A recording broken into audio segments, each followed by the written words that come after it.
এটা কথা বহুত বেছি ভালকৈ বুজিব পাৰিছোঁ, যদি আপোনাৰ হাতত টকা পইচা নাথাকে তেন্তে আপোনাৰ কোনো নিজৰ আপোন মানুহ নাথাকে।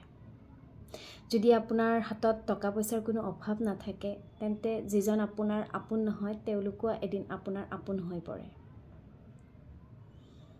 এটা কথা ভাবি আপোনালোকে কেতিয়াও দুখ নকৰিব যে আপোনালোকে দুখীয়া ঘৰত জন্ম পাইছে বা আপোনালোক দুখীয়া হয়। কাৰণ নিজৰ ওপৰত সদায় মনোবল ৰাখিব যে যিখিনি কাম মোৰ মা দেউতাই কৰি দিব নোৱাৰিলে সেইখিনি কাম মই নিজে কৰিব পাৰিম। নিজৰ ওপৰত সদায় বিশ্বাস ৰাখিব, চাব নিশ্চয় কৰিব পাৰিবই।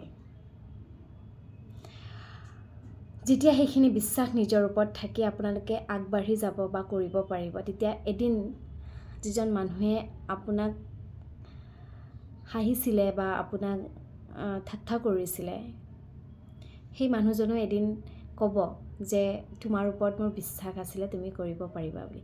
আৰু সেইষাৰ কথা শুনাৰ পিছত আপোনাৰ যিটো মনত শান্তি বা সুখ পাব, সেইখিনি সুখ হয়তো আপুনি এখন ধনী ঘৰত জন্ম পালেও বা আপোনাৰ মা দেউতাই নিজে কৰি দিলেও হয়তো আপুনি সেই সুখখিনি নাপাব।